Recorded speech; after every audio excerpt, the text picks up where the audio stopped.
Rencana pemutihan di wilayah Aceh terhadap kendaraan bermotor itu dimulai tanggal 16 Maret ya, sampai dengan tanggal 15 Juni 2020.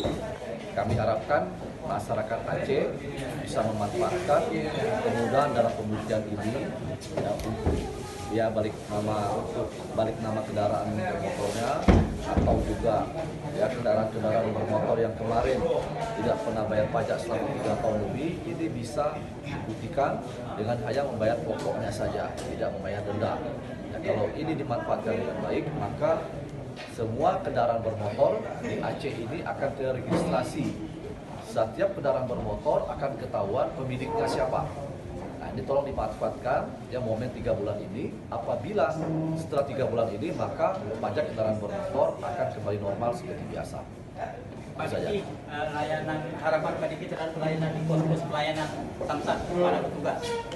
Ya, kita harapkan seluruh Samsat yang ada di Provinsi Aceh ini bisa melayani masyarakat secara maksimal. Sistem sudah jalan, ya sudah online. Jadi kendaraan dari manapun bisa kita data di Banda Aceh, di Suku Salam, atau mungkin sampai ke Gayo Luas pun itu sudah jalan. Ya.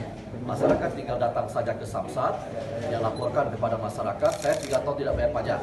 Ya, nanti akan diregistrasi, kemudian dendanya itu akan tidak diberikan kepada masyarakat. Masyarakat